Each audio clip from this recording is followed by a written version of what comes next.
Diálogo abierto entre lo sacro y lo profano es un encuentro para conversar sobre diversos temas y contribuir en la formación individual de una conciencia crítica. Un empeño de situarnos frente a Dios y en la comunidad para construir responsablemente la historia. Conversamos y compartimos en diálogo abierto entre lo sacro y lo profano. Bienvenidos.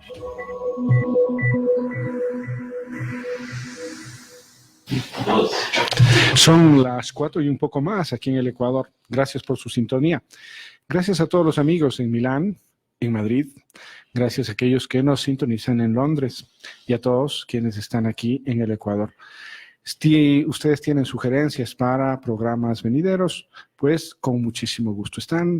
Nuestros contactos están abiertos para cualquier comentario o sugerencia. En esta tarde tenemos un tema bastante difícil, aunque parecería totalmente, inclusive se podría decir algo de risa, ¿no? Con esto de un partido ultraderechista que se ha creado en el Ecuador con bombos y platillos, uno no sabe cómo puede llegar a semejante difusión. Es el racismo, la carga perversa de los ecuatorianos, precisamente esto que hemos vivido hace poco. Y yo quiero comenzar este tema citando a las palabras de un músico, y quizás porque estamos cerca al Oscar, a la celebración de los Oscars también, recordar a una de las películas que tuvo uno de los primeros Oscars a la banda sonora. Es Las aventuras de Robin Hood, de Michael Curtiz. La música era de Eric Wolfram Kongold, no sé cómo son nombres austriacos, la pronunciación seguramente tiene sus deficiencias. Él dijo: nosotros éramos vieneses, hasta que vino Hitler y nos convirtió en judíos. Aquí también, en nuestro Ecuador, somos ecuatorianos, hasta que a ciertas personas se sienten superiores por alguna razón. Buenas tardes, Manuel. Buenas tardes, ¿cómo te va? A ver, yo creo que hay un tema complejo en este país. Hay cosas anecdóticas, ¿no? Yo creo que, por ejemplo, lo que nos está pasando hoy en Quito, yo creo que podemos partir desde ahí. Al alcalde de Quito no se le cuestiona su obra por lo que haga o deje de hacer, sino porque es indio. La peluconería quiteña, los nuevos blancos, porque estos blancos quiteños son arios casi, ¿no? O sea, todos son nobles y arios. Es gravísimo, o sea, cómo de pronto asumen unas categorías y se dan unos ropajes para empezar a cuestionar. Yo nunca voté ni. Yo creo que lo que está haciendo este alcalde tampoco me convence, pero yo creo que el tema a un alcalde se le juzga no por el color de su piel, sino por su obra y su acción. En octubre tenemos el tema brutal, ¿no? Querer impedir que los indios ingresen a la ciudad de Guayaquil porque ellos son de altura, son indios de páramo, son indios de montaña. Pero además con un desconocimiento tamaño, porque además, claro, quien lo dice además es un tipo de origen libanés, cuando quien tendría realmente derecho, porque han vivido aquí toda la vida, como mitimáes, como indios, por lo menos 500.000 años. Pero bueno, él les construyó un mercado donde pueden llevar a vender los productos, ¿no? Y claro, yo te recuerdo esta parte de lo que, claro, entre bromas se decía también. En Brasil le preguntaba al ministro, creo que de inclusión, hacía tantos años, le decían, bueno, ¿en Brasil hay racismo? No. Los negros saben muy bien cuál es su lugar, ¿no? Sí, entonces, para indicarte un poco lo que significa este tema. Ahora, que esté tratado en algunas partes y que sea un tema muy especial para la academia también. Esto nos resulta muy interesante. ¿De qué se trata? ¿Cuándo comienza a existir el racismo? El racismo tiene pues esta parte de estar como teoría, como término, la mitad del siglo pasado, ¿no? Y para hablar de esto, precisamente compartimos este set con un antropólogo especialmente le agradecemos su presencia, don Fernando García Serrano.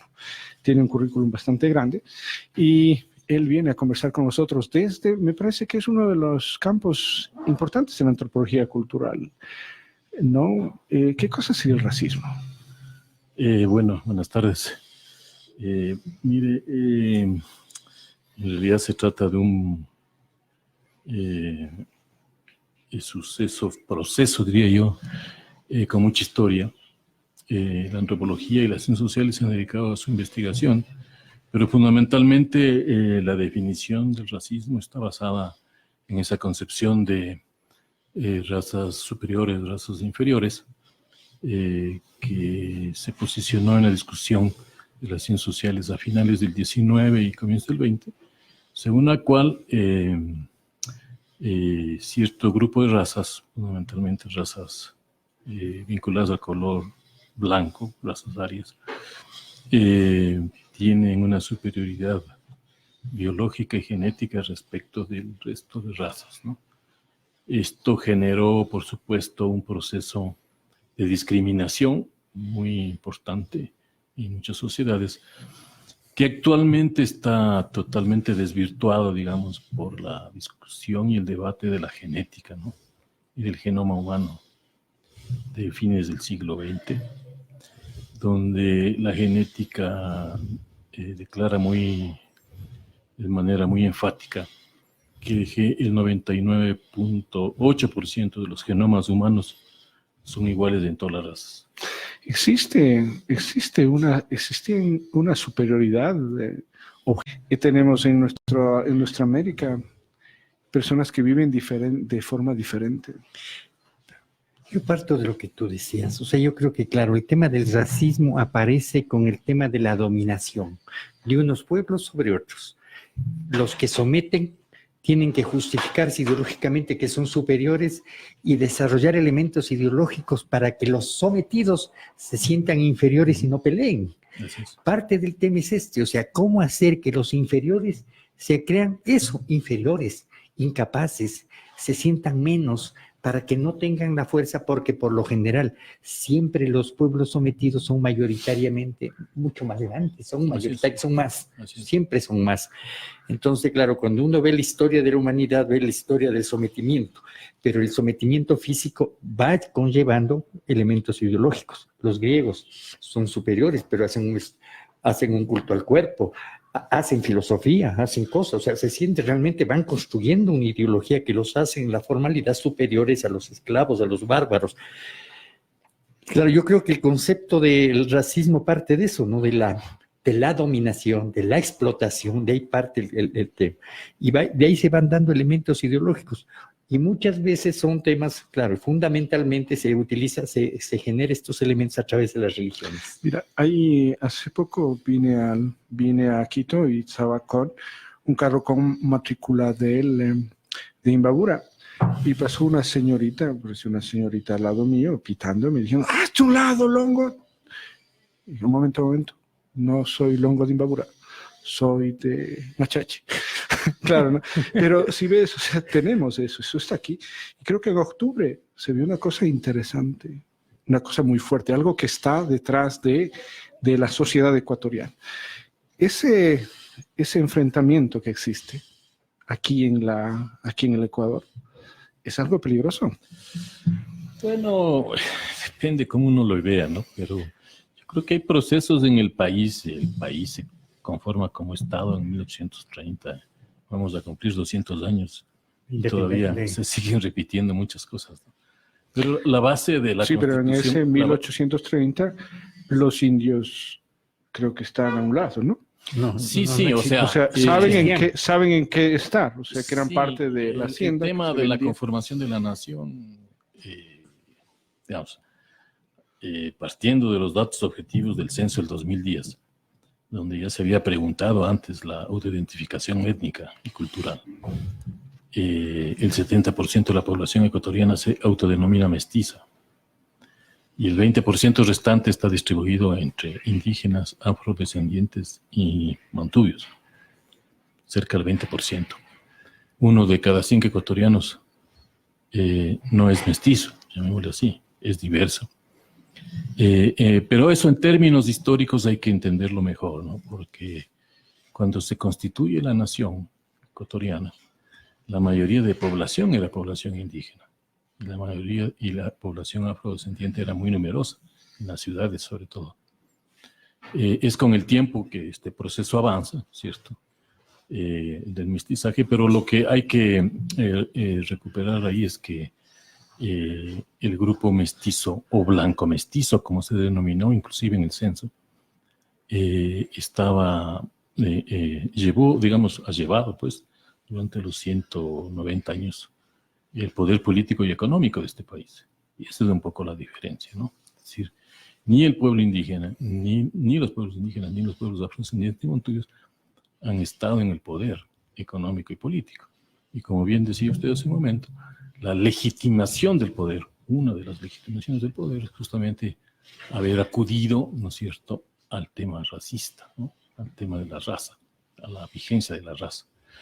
Actualmente en ciencias sociales ya no se habla de racismo, porque se piensa que ya las pruebas científicas y biológicas y de la genética están claramente definidas y sería insostenible mantener eso, ¿no? Pero eso es en la teoría. En la práctica, como usted menciona del hecho por ejemplo, que se encontró con otro vehículo de otra parte del país, la gente sigue siendo racista. En el año 2004 hubo una encuesta acá en el país, la primera encuesta sobre racismo que se ha hecho, no se ha hecho una nueva desgraciadamente. En esa encuesta, que no fue un censo nacional, sino una encuesta, pero muy significativa, el 10% de ecuatorianos se consideraba racista. Fíjese. Solo el 10. Solo el 10. Ah, bueno. ¿No? Sí, no. Pero, digamos, de eso cuando uno le pregunta, ¿no? Pero cuando hacían una serie de preguntas cruzadas en esa misma encuesta, el 70% tenía actitudes racistas. El racismo es el pensarse superior a los demás basados en qué cosa. Bueno, inicialmente en la superioridad racial de la raza, de la genética y biológica, que eso ya no existe, como digo yo, pero sobre todo basadas en el poder económico y político. Eso me parece que es fundamental. ¿Y no está también basado en, por ejemplo, en una elección supuestamente divina, en el caso de los judíos, por ejemplo, que despreciaban a todo el resto porque ellos eran elegidos? No he encontrado yo ese tema, ¿no? Fíjese que es curioso porque el origen del hombre, el ser humano, está comprobado también científicamente a través de la arqueología, que fue en el África. En el centro del África. De ahí vienen todas las... Bueno, el nacimiento del hombre. Claro. Entonces, si actualmente un grupo de africanos, ¿no es cierto?, son en su gran mayoría población afrodescendiente, mal haríamos en decir que esto no fue el origen de la humanidad, ¿no es cierto? Pero con el tiempo, y esto me parece que es uno de los temas, este tema se vuelve un tema de transmisión cultural, ¿no?, lo cual es muy, muy complicado. Yo sí creo que el tema, claro, lo que tú decías, yo creo que hay un tema, claro, que es utilizado ideológicamente y fundamentalmente por las religiones. El sionismo, por ejemplo, es una expresión racista de los judíos para enfrentar y tomarse y apropiarse de terrenos y saquear fondos y hacer lo mismo que hacían los judíos, los alemanes hace 50 años. Claro, están haciendo lo mismo con el pueblo palestino. Sí. Y lo que sucede en nuestras comunidades muchas veces también. No, de acuerdo. Aquí, por ejemplo, cuando te habla, yo creo que la religión católica juega un papel importantísimo en el tema.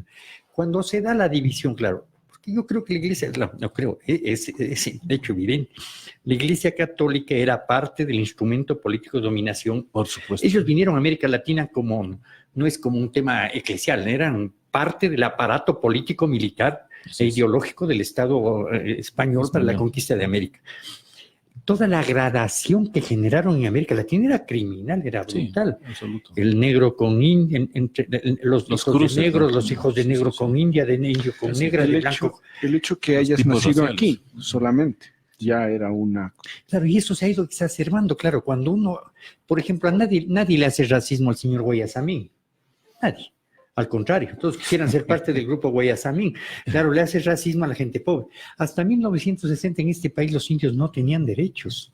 Yo me acuerdo haber visto miles de cargadores en este país y todos los mecanismos de robo, de rapiña, las ranchinchimborazo, toda una cantidad. Sí. Hasta 1960 se venden haciendas con indios. Así es. Los negros nunca han tenido derechos, entonces, claro, ¿cuál es la razón para hacerse diferente? ¿El indio era sucio Sí. o el negro le olían las ascas? Son los estereotipos. Sí, pero cosa. entre un negro costaba, un indio no costaba. Ah, no, claro. El indio lo podías matar, no pasaba, el negro era esclavo. Claro. El negro tenía un valor, por lo menos. O sea, claro, además podías matar, claro, había, no sé, habría muchos blancos. Bueno, tienes, no sé, tienes la vaina de esa hacienda en Cotopaxi, ¿cómo se llama? Bueno, donde tienes que era un centro de curas de los jesuitas también, donde tenían obrajes, ¿no? Tenían cárcel, tenían todo el Así tema es. de, o sea, la dominación, Sí, la sí, explotación era brutal. Eran animales de carga, realmente eso es una concepción. Mucho después se reconoce a los indios como, tantos así que, ¿cómo se llama? Sí, pero ¿cómo se llama? ¿En base a qué les consideras inferiores? En base al poder económico que tienes. Claro. O sea, simplemente a lo que te da la gana considerar. A lo que te da la gana. O sea, vos Sí. crees que es... ¿Por qué? ¿Por qué? ¿Cuál es la diferencia? O sea, genéticamente, ¿cuál es la diferencia? Pero claro, un tipo, que es lo que la gente puede ver, evidenciar, un tipo que no come, un tipo que no se baña, obviamente es, en términos humanos, es inferior, ¿no? Claro, pero si no Pero tiene... respecto a qué, pues ese es un poco el respecto tema. al patrón, pues, Claro. claro, el patrón le domina, Ahora, el patrón le somete, el patrón no sé qué. Perdón, cuando comienza a haber la explotación petrolera en el país, hay un ministro que llega y le hace una entrevista ahí cerca de un carpo petrolero y le preguntan qué va a pasar con los grupos humanos que están ahí. Y él dice, bueno, pues ya irán poco a poco conociendo y la civilización se irán civilizando. Claro, pero la misma términos de civilización y de barbarie, ¿no? Es una cosa así realmente discriminadora, porque ¿cómo pensar que las culturas de los pueblos indígenas amazónicos eran bárbaras, ¿no? ¿Por qué? Porque no se parecían a la occidental. Fundamentalmente ese es el referente. Si uno mira a la Amazonía ahora, quienes han preservado mejor las condiciones ecológicas de la Amazonía son los pueblos indígenas. Y no por su barbarie, por su conocimiento profundo del bosque, de las plantas, de los animales, de sus saberes propios, de las formas de curación. Entonces, eso está definitivamente oculto, ¿no? Cuando usted dice lo del petróleo, la Amazonía era un territorio baldío para el Estado ecuatoriano. Y no es así, pues. Hay 9 nacionalidades que están sumamente reconocidas. Y volviendo un poquito a su tema de octubre, a mí me parece que fue un ejercicio nacional de racismo lo que pasó ahí. ¿Por qué se condenó tanto a la presencia del movimiento indígena, que lo conocemos desde hace muchos años, en toda la prensa, diría yo, y obviamente en el gobierno? Hubo una condena colectiva, ¿no? No se hizo lo mismo con el señor Nebot y la señora Viteri en Guayaquil, que concitaron también a la violencia. Pero el señor Nebot y la señora Viteri son blancos, mestizos, tienen poder en este país y son parte de un partido de derecha con poder. Ahí la diferencia. Yo pienso que el país sigue siendo profundamente racista. ¿Y qué es lo contrario de ser racista? O sea, ¿uno puede escaparse del racismo? Bueno, mire, hay todo un ejercicio ahora en las ciencias sociales de las denominadas acciones antirracistas, ¿no? Y esos se representan en la política de acciones afirmativas. ¿Qué significa esto? Que estos sectores sociales y culturales que han estado discriminados, el Estado ecuatoriano, como Estado, por ejemplo, debería ejercer un proceso profundo de reparación histórica. Si usted examina los derechos colectivos de pueblos nacionales e indígenas, me parece que el tercer derecho colectivo dice derecho a la reparación histórica. Es decir, la sociedad mestiza ecuatoriana ha sometido a los pueblos indígenas y afrodescendientes a un proceso de desigualdad y de discriminación. Y estas acciones afirmativas lo que permitirían, ¿no es cierto?, como política pública temporal, es el resarcimiento de esa deuda histórica y la posibilidad de tener igualdad de oportunidades. Esta me parece que es fundamental. Mira, hace poco nosotros terminamos en la clase un proyecto sobre racismo y antirracismo. Y le pongo un ejemplo muy sencillo. Michael Arce, un joven afroecuatoriano que entró al colegio militar para ser oficial del ejército, tuvo que salir en el año 2012, resultado de una discriminación de un teniente que le hizo la vida imposible. Y este joven tuvo la valentía de ponerle un juicio. Y ganó el juicio, después de 6 años.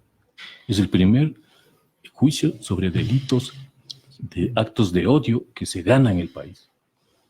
Y no porque no haya discriminación, la gente no denuncia, no demanda. Este muchacho con su familia tuvo la valentía de hacerlo. Y él estaba luchando contra el teniente del ejército y el ejército. Si usted iba a las audiencias de este juicio, iba el Estado Mayor del Ejército a estos juicios. Pues no era una cosa sencilla. Ponte, las acciones afirmativas, yo creo que también han llevado a generar una serie de problemas también de otro tipo, ¿no? Yo conozco mucha gente que, claro, aduciendo que, porque también es un tema de intereses, ¿no? Hay gente que se dice indio cuando le conviene y cuando no, o sea... Claro, pero no es tan sencillo. Y no es general. En ese sentido. Aquí es muy fácil el tema. Pero yo creo que también dentro de lo que implica el racismo también, o lo que podría ser el racismo, también viene el etnocidio, ¿no? La destrucción cultural. Yo creo que claro, 500 años de destrucción cultural. Claro, y tienes unas respuestas que serán realmente, que son respuestas alternativas frente a lo que se hizo ponte la conquista. ¿Será que estamos planteando cosas del movimiento indígena, al pueblo negro? A mí me preocupa, por ejemplo, que el pueblo negro que se dice que representa en este país 8 o 10%, no tenga representantes sociales. O sea, no. Yo creo que sí hay movimiento afroecuatoriano, ¿no? Lo que pasa es que es una forma diferente de organizarse. No hay tal vez una organización nacional visible de los afroecuatorianos. Y yo he trabajado mucho con los afro-guayaquileños y con los esmeraldeños y con los del Chota. Y en todos los lados que estaba hay formas de organización social permanentes, ¿no? No tal vez visibles, así como se notan las organizaciones indígenas nacionales que han logrado tanta visibilidad. Pero evidentemente hay una estructura social por adentro, ¿no? Pero por supuesto Pero que ponte, las respuestas que te dan, por ejemplo, la justicia indígena, a mí me parece una aberración. Porque no debe haber, porque en un país como este, que es... O sea, yo creo que se debe pelear realmente porque haya realmente un Estado de Derecho, porque la justicia es equitativa igual para todos. Sí, pero que la justicia indígena es un tema, yo, por ejemplo, no permitiría. Porque lo mismo hace un torturador que lo que ha practicado la justicia indígena. Pero fíjese que esa es una distorsión de la prensa ecuatoriana, de la justicia indígena. Yo conozco el tema de la justicia indígena. Mire, yo estoy en esto 15 años, 20 años en el tema de justicia indígena. ¿Dónde es la justicia indígena? Pero obviamente es las prácticas propias que tienen los pueblos indígenas de juzgar sus conflictos internos, por supuesto. Yo estoy en esto desde el año 98. Sí, pero no estamos hablando del mismo problema, pero al revés. Simplemente racismo exacerbado al revés. Pero fíjese la posición de los jueces mestizos juzgando a los indígenas. ¿Usted ha visto un proceso así? Sí, he visto al revés. He visto procesos indígenas juzgando. Hay un caso, por ejemplo, que no me parece. Un caso. Un indígena, no, pero por eso te digo, el tema es cómo crear una sociedad, o sea, que realmente permita crear paradigmas para toda la sociedad, porque si no entramos en un tema. Pero acabo yo de ver, hay un tema universitario, por ejemplo, porque yo creo que el tema religioso además está imbricado inclusive para destruir y hacer daño a los propios movimientos indígenas y organizaciones sociales. Quieren este rato hacer una universidad evangélica, de los indios evangélicos. Quieren hacer, entonces eso implicaría mañana tener una universidad de los negros evangélicos, de los negros católicos, de los negros... Entonces estamos destruyendo todo tipo de organicidad social. Pero usted sabe el grado de discriminación que existe en las universidades estatales respecto de indios y afros. ¿Conoce sus datos? Y también las universidades particulares, supongo. Pero por supuesto. Ya, ahora, pero las universidades particulares era un buen negocio meter indígenas. Absolutamente. Pero un tan buen negocio que meter la católica, la pero fíjese la cuota que tiene. Fíjese la cuota. Pero era un buen negocio. Hay una pregunta que yo quisiera formular, porque hay un caso interesantísimo que le pidieron, me parece que es la ONU, a Claude Lévi-Strauss, para que escribiera, y me parece que su discurso se llama racismo e historia, y el otro que tiene es raza y racismo. Tiene dos ensayos. En el primer ensayo se le pide, y él va ahí buscando desde un punto de vista de una fraternidad general, o sea, todos debemos buscar esta fraternidad, ¿no? De 10 años después, me parece que escribe el segundo ensayo. Claro, en este ensayo lo que va a marcar es una cosa: la diferencia que existe entre unos y otros. Seguramente quienes se encargaron estaban pendiendo pretendían que continuase su exposición en cuanto de una idílica organización social de todos iguales y viva. Pero sucede que entre los seres humanos existe una diversidad. Ahora, ¿cómo compaginamos esas dos cosas? Una igualdad y una diversidad en sí mismo. Yo creo que hay dos formas de ver ese tema, o una forma de ver. Hay una desigualdad económica en este país notable, que todavía sigue habiendo. Parte de la resolución de octubre me parece que es eso. La gente ya no puede más que una desigualdad. Y la otra, existe paralelamente una discriminación étnico-racial en este país. Entonces, a ambas cosas disculpe, pero permíteme terminar. Porque A ambas habría que tratarlas con políticas de equidad económica y política, por supuesto, y la otra con la afirmación de identidades étnicas y culturales. Es decir, si yo soy indio, no tengo por qué ser discriminado. Si yo soy negro, no tengo por qué ser discriminado en este país. Entonces, a eso hay que apuntar, ¿no? Y creo, y me parece, yo decía este tema de la reparación histórica, porque me parece que es una deuda histórica que el mundo mestizo tiene con el mundo indígena y afrodescendiente en este país. De hecho, son 190 años de ese tipo de dominación. Entonces, un ejercicio de este tipo permitiría por lo menos empezar nuevas acciones que permitan, ¿no es cierto?, llegar a lo que yo planteaba hace un momento: igualdad de oportunidades para todos, en todos los ámbitos. El caso es que la situación en la que hoy vivimos es mejor, por eso le cortaban, ¿no? La situación en la que ahora se vive es mejor que hace 50 años y hace 100 años. ¿Mejor en qué sentido? En el sentido de oportunidad. Por ejemplo, una de las cosas que un dirigente indígena citaba es la cubierta de este libro, ¿cómo se llamaba? Escolares Ecuatorianos, se llamaba, ¿no? Cuando aparece el chico leyendo un libro mientras atrás de él está un chico indígena con el asadón, ¿no? O sea, y estamos hablando de un libro de enseñanza primaria. Ahora, efectivamente, se tiene abierto eso. Claro, su propuesta me parece interesante, pero claro, está más bien, y claro, entramos ya en otro problema, que vendría a ser la teoría de la justicia de John Rawls, ¿no? O sea, claro, sí, que mire, en las mismas cifras de la pobreza de este país, solo mirando desde la enfoque étnico, ¿quiénes son los pobres de este país? ¿Quiénes son los más pobres de este país? Indígenas y afrodescendientes. Está claramente comprobado, así con cifras. Afrodescendientes, afroecuatorianos. Afroecuatorianos. Que no son futbolistas. Afroecuatorianos. Claro. Afroecuatorianos que no son futbolistas. Indígenas. Entonces, esa no es una casualidad. Sí, pero no es una casualidad. El caso, es un proceso histórico de dominación que no ha sido superado hasta la fecha. Cuando usted dice, ¿estamos mejor? Sí, estamos mejor. Pero todavía hay desigualdad, todavía hay discriminación. Y siempre, por eso lo que yo le cito el trabajo de Lévi-Strauss, que me parece muy interesante, porque al fin y al cabo, hace tiempo publicado un periódico norteamericano que a mí me llamó mucho la atención, que decía solamente el racismo produce progreso porque pone esta competitividad. Y por eso citaba a Rawls también. O sea, el caso estaría en que habría que garantizar las posibilidades. Porque de lo contrario, si no se garantiza una posibilidad, se está jugando en un lugar absolutamente amañado. O sea, tenemos a un chico y ahora me dice, no sé, un sistema educativo que dice, sí, pero oiga, ¿qué necesidad tienen de fundar un partido de ultraderecha cuando los partidos que tenemos son bastante de ultraderecha? Solamente con ver la educación, dice, oye, el Liceo Campo Verde no creo que sea igual a quien vaya a estudiar en una escuelita No, o sea, y tienes ahí además un montón de estos lugares. O sea que tenemos un racismo absolutamente marcado. Pero verás, el tema de los indios pobres o de los negros pobres es igual al de los mestizos pobres. Bueno, sí. Porque además aquí yo sí creo que hay un problema étnico, cultural, que entiendo que habrá que irlo resolviendo en la medida que hay organizaciones que permiten generar alternativas también, pero también hay un problema de clases. No hay que olvidar que en este país, el Eco Arunario, la CONAIE, también se opuso, estuvo en contra de lo que se planteaba en la Asamblea, luchar en un congreso, luchar contra el trabajo infantil. Se opusieron. Hay un debate que habría que... Por eso digo, yo no creo que el tema sea blanco y negro, ¿sí? El tema es tan complejo que yo sí creo que hay que enfrentar, porque el tema también es cultural.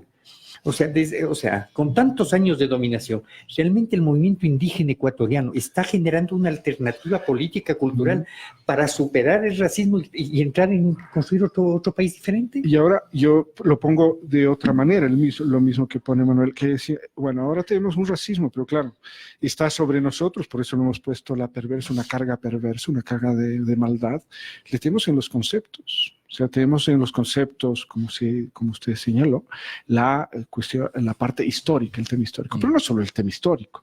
Las mismas ciencias sociales han llegado a ser, se pueden considerar que no son racistas.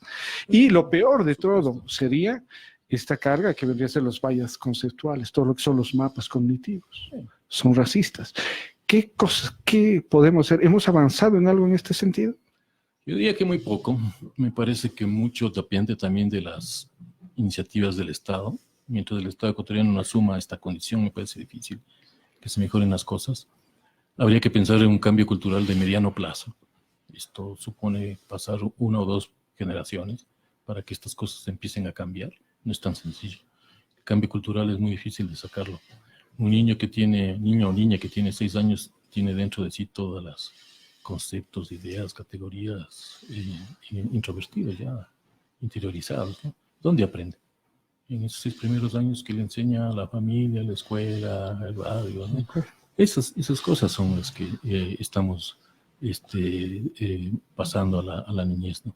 Entonces habría que pensar en un proceso que involucre a todos, ¿no? No solamente al mundo mestizo, a todos. Porque evidentemente un individuo que es históricamente discriminado también va a discriminar al que no es de su grupo, ¿no? Eso está dado. O sea, la lucha racial en los Estados Unidos me parece que es un ejemplo tan claro. Y aquí en este país también, por supuesto, ¿no? El otro día tú hablabas de Sudáfrica. A mí me dio una pena enorme ver cómo los negros que lucharon por la independencia contra el apartheid, que fue una lucha heroica, denodada de más de 30, 40 años, hoy tienen una bronca contra los otros negros, contra los negros de Namibia, de todos los pueblos, los otros negros que van a Sudáfrica porque tienen una economía mejor. Son perseguidos y asesinados en la misma lógica. O sea, ¿cómo no sé? O sea, a pesar del heroico y de la importancia de la lucha del apartheid, porque es una lucha universal, ¿no? ¿Cómo se sigue reproduciendo la cosa y ahora desde adentro? Aquí tienes pues yo te digo, aquí hay un problema gravísimo, ¿no? O sea, culturalmente nuestros indios o los mestizos que hoy se dicen indios o los indios realmente están metidos en un proyecto cultural para construir una nación como el Ecuador o quieren otras cosas como apartheid. ¿Qué quieren construir? ¿Qué quieren hacer? La propuesta que conocemos históricamente que está en la Constitución es el Estado plurinacional intercultural. Eso está en la Constitución, aprobado por el 70% de Ecuador. Una sola ley. No. La Constitución no te permite dos leyes, dos constituciones diferentes. No, en eso está equivocado. Si usted revisa bien la Constitución reconoce a la par el derecho ordinario y el derecho indígena. El derecho indígena, pero solo para ciertas cosas comunitarias. Dice claramente para conflictos internos. Espera, Manuel, hace poquito tiempo se juzgó a un señor mestizo, con la ley indígena. Él mismo solicitó. Esa es otra cosa. Sí, pero o sea... Es más, si un indígena o un mestizo es juzgado por la justicia indígena, tiene el recurso de acudir a la Corte Constitucional. Esto es una ley. No, de acuerdo, pero no es que no hay... Pero no está regulado todavía. Nadie sabe hasta dónde ni cómo. Sí, pero porque ese ha sido un debate del pluralismo jurídico que la gente no quiere aceptar en este país. Pero hay que ¿Cómo los indios pueden tener su propia justicia? Es parte de su proceso autonómico. Parece a mí que es Es que eso relativamente implicaría justo. estados diferentes. Claro, al decir... no, no, la claro, plurinacionalidad son nacionalidades estados dentro del mismo Estado. El movimiento indígena nunca ha planteado un país aparte, en ningún momento. Bueno, los países que tienen, por ejemplo, los países que han generado procesos de Yugoslavia, por ejemplo, y la misma España, no están peleando por procesos jurídicos diferentes, sino por independencias de otra, porque Es son que- países independientes, inclusive están luchando por independencia como país. Pero Aquí son permite- otros los contextos, ¿no? Y aquí Mira, habría por que eso le plantear digo, una discusión. aquí hay un del manejo, yo conflicto. creo, de todo el mundo, por eso yo no creo. Vea, en este país se discrimina todo. Todo, es una brutalidad lo que pasa en este país. Hace poco en una comunidad de indígenas, un indígena mata a una persona, se le da 6 años de prisión domiciliaria. Por ejemplo, no eso- es una pena indígena la prisión domiciliaria. Por eso, pero es un delito, o sea, que no puede juzgar ese tipo de cosas. Y Sí, tanto pero así que no se puede en el juzgar. mundo indígena no Ya, ya. existe la, Pero yo la- creo la- que en la este privación país de libertad. Pues. Hay un problema gravísimo, ¿no? Odiamos al carchense porque habla diferente. Odiamos al cuencano Es otro porque tema. canta. Le decimos mono al costeño. El costeño nos ¿Por dice qué? come papa. ¿por qué O sea, sería otro tema? ¿Por qué sería un es tema parte de diferente? este tema de... Discúlpeme, pero yo tengo que dejar. Ya, porque pues. tengo una clase de Pero yo creo que hay un problema grave en el tema cultural en este país. Pero por supuesto. No nos entendemos, no nos respetamos. Yo creo que parte del tema es ese, Ese es cómo el- nos ese es uno de valoramos los temas, ¿no? como diferentes. Si hay que reconocer al otro igual que uno, pues hay que empezar por ese tema, me parece a mí que es fundamental. Porque si le estamos viendo al otro como si fuera un desigual, diferente, hacia abajo, difícilmente Es podemos llegar a el un acuerdo. cuencano y el chazo, ¿no? Sí, pero Es el tema. el caso es que el problema está ahí y parece ser que no hay solución. No, yo creo que sí hay solución, habría que poner soluciones que deben partir de todos los sectores sociales, creo yo, y también del Estado. El Estado ha hecho muy poco en esto. ¿De acuerdo? ¿Y la academia qué ha hecho? La academia ha hecho investigación, ha criticado, ha hecho propuestas. Hubo un plan plurinacional contra el racismo en el año 2009 que nunca se cumplió. En la academia. Sí, pero estuvo el bien. caso está en que si yo, a ver, ¿cómo así para dibujar, para poder entender de cosas? Si yo creo que el otro es igual a mí, ¿y yo cómo tengo que actuar? Yo creo que es un problema, como se ha dicho, un problema bastante fuerte. El otro merece lo mejor de mí, ¿no es cierto? Y yo no quisiera que el otro fuera, o sea, que en mi confronto, cuando yo estoy, por ejemplo, es un indígena, tendría que ser, y yo también lo soy, pero claro, el hecho de ofrecer lo mejor que uno tiene. Entonces, en el momento en que dice que uno es mejor, está hablando ya de mejor y de peor. Este es un problema bastante fuerte. Sí, pero no creo que se decidan las cosas por ese lado, ¿no? ¿Por dónde se decidirían? Por la igualdad de oportunidades que yo decía. Mire las estructuras de poder de este país. ¿El ejército tiene un general indio, un general negro? No. La policía tampoco. ¿La diplomacia tiene un diplomático negro indio? No. Tenía, ¿no? Pues creo que... ¿Cuál? Pero No, tiene la mayoría del ejército ecuatoriano es de clase. sí, además, qué interesante. Pero son Qué los que interesante. están abajo. Pero son de origen Estoy hablando de la estructura de orden. No, de la arriba. estructura es de arriba. No. Pero son de clase media, son de provincias. Y toditos tienen de alguna manera, porque ver aquí, Sí, o sea, pero hablemos el único claramente. sector, el único sector que tenían, no tenía blancos. El pero ejército tenía y la españoles diplomacia es que eran uno de los ingleses. sectores más discriminadores de este país. No, de acuerdo. Y la de policía acuerdo. igual. Pero por el tema racial. Los que dejan de ser indios culturalmente se convierten en los enemigos de los indios. Yo creo que las clases medias que provienen de Habría los que sectores discutir populares ese tema. dejan de ser indios y son los peores enemigos del indio. Discúlpele que le deje. Bueno, porque yo muchísimas tengo- gracias por su No, tiempo. ustedes, por la invitación. Esperemos podernos encontrarnos en otra ocasión, que pueda tener un poquito más de tiempo, porque me parece que se necesita un poco más de trato. Listo. Muchísimas Gracias gracias. a ustedes. Tenemos algunos productos, el café Francesca, que nos ayuda todas las semanas a estar despiertos. Y hoy tenemos además una espuma antibacterial y baño seco, que les recomendamos también para protegernos de todos los virus de la gripe antes que llegue el coronavirus a nuestras tierras. Yo creo que, ponte lo que decíamos, yo creo que sí, hay sectores de clase media que son clase media además, porque culturalmente se definen como clase media. Aquí hay una cantidad de apellidos indígenas, ¿no? Y los famosos chuyas quiteños, ¿de dónde salen? O sea, son gente que ha ido asumiendo inclusive nombres, entre comillas, aristocráticos. No hay que olvidar que la aristocracia quiteña compraron títulos nobiliarios O sea, de ahí viene y los chuyaquiteños, de donde aparecen, los que alguna vez decían, los que antes se bañaban en la ducha, en la ducha con la duchita, o se bañaban una vez cada semana, o sea, pero los que son los que no entienden el tema, o sea, el ejército ecuatoriano siempre fue de clase media, ¿sí? La Iglesia Católica, el estrato alto de la Iglesia Católica eran fundamentalmente españoles, o gente aristócrata, ¿no? También de estas vainas. Pero yo creo que nuestras clases dominantes han sido, bueno, los terratenientes que llegan, claro, su origen es español para muchos de ellos. Otros también van comprando títulos y se van ennobleciendo y van dejando de ser. Van blanqueando el apellido. No sé si tú has escuchado esto. Claro. Van blanqueando el apellido. Ahora te dicen, claro, Pete Sass con ese al final. Antes era de la torre, de la no sé qué. Se van poniendo nombres rimbombantes, se van asumiendo cosas. Pero, Manuel, pero yo creo que hay un problema grave en este país. Yo creo que el racismo inclusive se expresa en los propios indígenas, ¿no? Hay una práctica racista que, claro, mientras vas mejorando culturalmente y económicamente, van dejando culturalmente de ser indios, ¿no? Sí, pero en el fondo de este programa me parece que, claro, estamos bastante, como decía un amigo, estamos bastante chochos porque hay muchísimo detrás. Claro. Y la verdad es que está recorrido muy poco. Seguramente porque no nos parece interesante. Pero yo tengo dos hijos negros y hace poco tuve un problema. Primero, yo voy a un almacén y justo entra mi Fernando, que es un huevuadazo, y justo la vendedora se pone detrás de la criatura. Es negro. Entonces, yo casi bueno. Yo estaba caminando y veo que vienen atrás un grupo de 3, 4 guaguas negros. Enseguida yo también la presión, ¿no? O sea, claro, lo que es negro, ¿qué te implica? Que son violentos, que te van a asaltar, que son ladrones, que cuando resulta, o que son prostitutas, o es una lógica, además.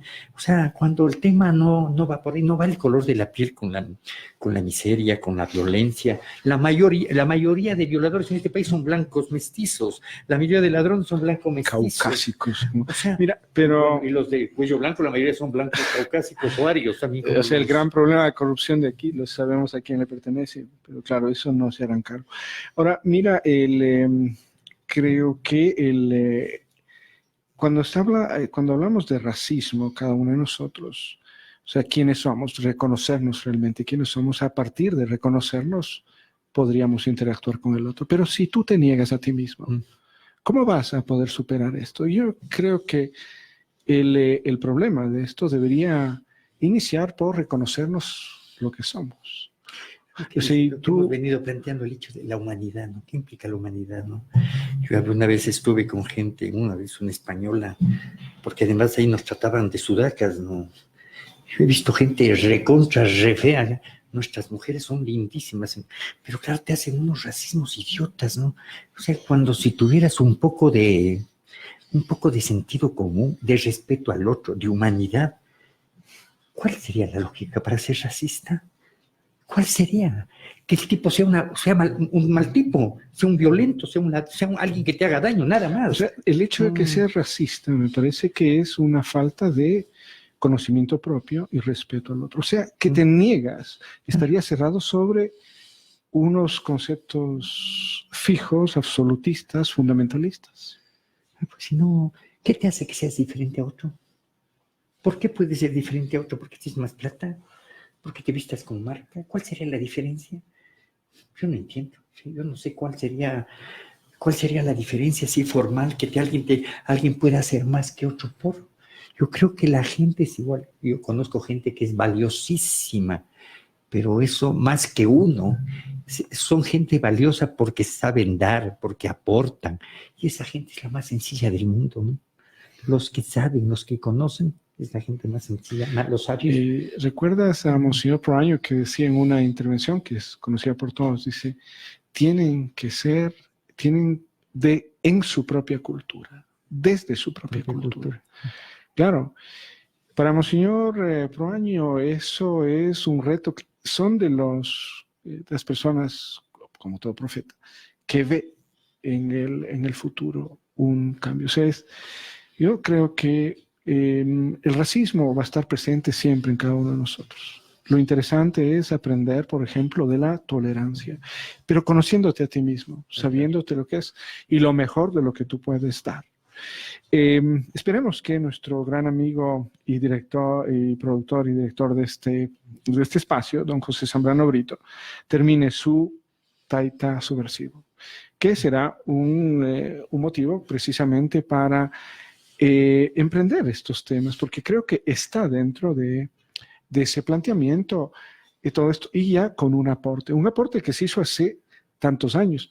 La gran pregunta es, claro, ¿por qué no se ha avanzado? Más bien se ha querido mantener un status quo, en este caso el racismo. Queremos agradecer a las personas que han hecho preguntas en nuestro hoy día, solamente, pero de las que voy a leer, solamente dos por la dirección, el asesoramiento que tenemos, don Helder de la Vega. Le saludamos muy atentamente, lo mismo a Maritza Carrillo. Gracias por sus deseos y por formularnos, claro, en esta, claro, aquí nos pone una recomendación al tema, o sea, tenemos la educación, una educación que tiene que ser liberadora, no tiene que ser para gente sumisa. Ahora, ¿de qué te sirve? Que te enseñen a leer para que seas, de alguna manera, sus sirvientes. Y eso te decía, lo que ha pasado muchas veces a los chicos por ser pobres, que les dan becas y después tienen que venir a servir, como sirvieron sus abuelos también, de manera diferente. Como te da, porque yo creo que además el machismo, el racismo, va empatado de la misma mano con el machismo, ¿no? Son elementos, o sea, con sine qua non de esos seres humanos que te dañan la vida, ¿no? Que destruyen las posibilidades estas de construir humanidad. Entonces yo sí creo que gente superiores son, bueno, Cristo, ¿no? Gandhi, Luther King, Proaño, gente que ha luchado hasta la vida por transformar, gente sencilla, respetuosa, solidaria, ¿no? Sí, pero tendrías muchas más personas. No, yo tenía unos para decir, o sea, claro, yo creo que deben haber miles de miles. ¿Te acuerdas de esa frase de aquello que dice, bueno, pues yo no estoy de acuerdo con lo que usted dice, pero sin embargo yo... Claro, ¿no? O sea, pero le apoyaría para que usted diga lo que tiene que decir. Y es que la palabra no, tú no la puedes quitar. Creo que nos quedamos en deuda con este tema. Nos quedamos en deuda para poder mejorarlo, para poder orientar mejor. No sé si me pasas el café Francesca para mostrarlo.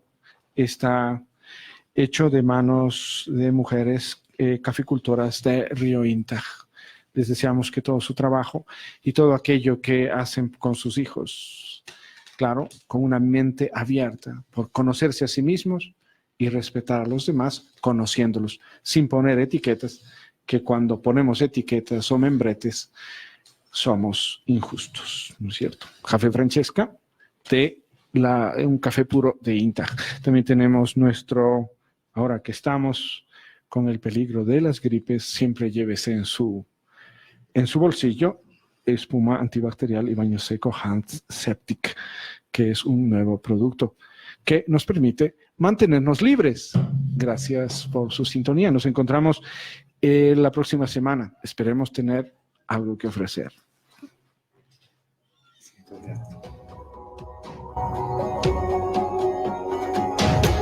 Quienes hacemos diálogo abierto entre lo sacro y lo profano, agradecemos su atención. Esperamos sus comentarios y sus sugerencias en este afán de construir responsablemente la historia. Hasta pronto.